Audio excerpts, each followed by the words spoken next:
다투는 수도 있고 그러다 피 보고 그런 경우도 많습니다. 이런 상황들을 우리가 반항하기로 하고 참 다투는 상황이 어떻게 전개될 수 있고 어떤 입장들이 있을 수 있느냐 하는 것을 반항하는 그런 시간으로 하기로 합시다. 천수송괴입니다.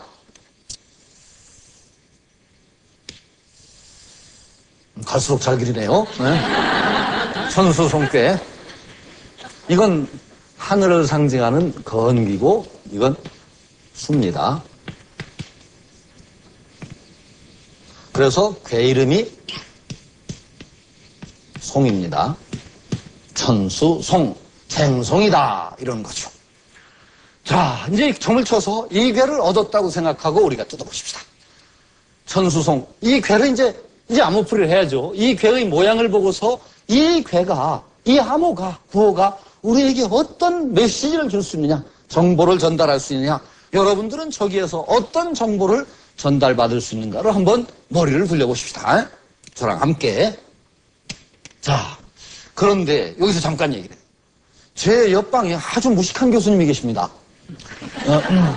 근데 그 무식한 교수님이 상당히 오랫동안 제 강의를 처음부터 시청을 하셨어요. 모니터링을 열심히 해주고 계신데 상당히 무식하다는 건 그분이 그러라고 그랬어요. 제가 승낙을 받고 왔습니다. 어떤 무식한 교수가 그러는데 그러더라고 하라고 하면서 당신 얘기를 하는데 도대체 이게 뭐 변효라든가 뭐 이런 얘기를 하는데 도대체 변효가 뭐야? 하고 묻더라고요. 그 처음에 얘기했잖아요. 그랬더니 아직도 잘 모르겠대요. 그 강의를 들었는데도 모르겠대요. 참 그래서 난감하다.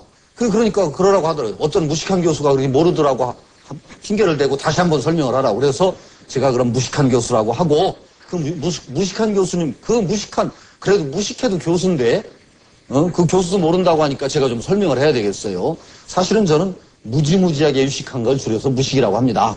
그러니까 무지무지하게 유식한. 이 말은 변효라는 건 뭐냐. 점을 칠 때 우리는 요 효라고 부르죠. 요것들을. 한효를 결정할 때 3번의 과정을 거쳐서 요 효가 결정이 됩니다. 음이냐 양이냐를 결정해야 되거든요. 그런데 천수송 그냥 이건 변효가 없을 경우에는 뭐냐.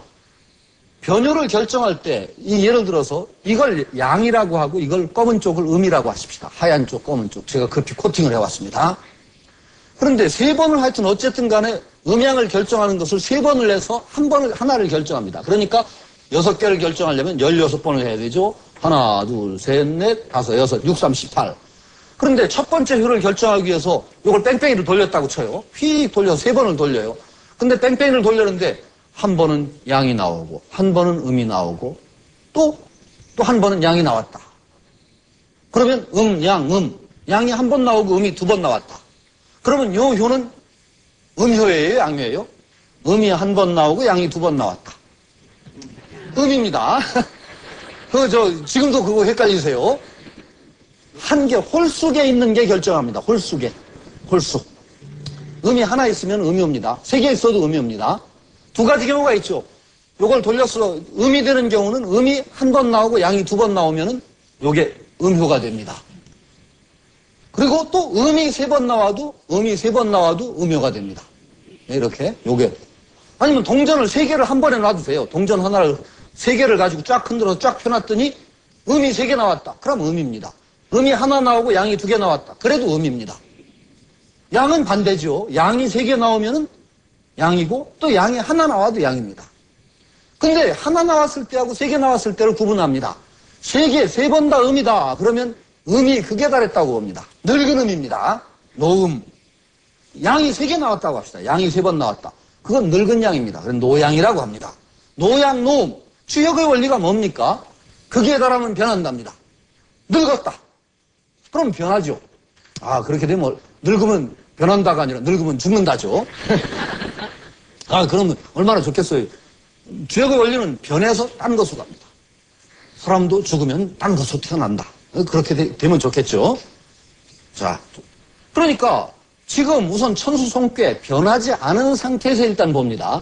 전부 양인데 음이 한 번이 음이고 한 번이 음이고 2번이 양이었다. 그래서 그런 때는 변하지 않죠.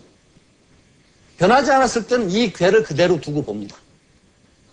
양에서 음이 양으로 변하고 양이 음으로 변하지 않고 그냥 정적으로 있는 것입니다. 극에 달하면 변합니다. 음이 3번 나온 음이면은 그건 음은 음이 돼 그 속에서 벌써 양으로 옮겨가는 음입니다. 음이 극에 달했으면 양으로 갑니다. 양이 극에 달하면 음으로 갑니다. 요게 바로 저입니다. 그래서 일단은 변하지 않은 상태, 천수성계 그 자체로 두고서 이 괴에서 어떤 정보를 얻을 수 있느냐를 우리가 추출해 보자고요.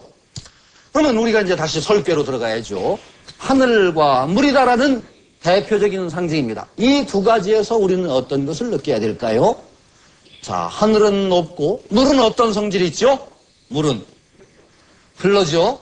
흐르는 건 왜 흐르죠? 근데 변하기 때문에 흐르나요? 물은 낮은 데로 찾아가죠. 낮은 데로 내려가는 성질이 있어요. 내려가는 성질.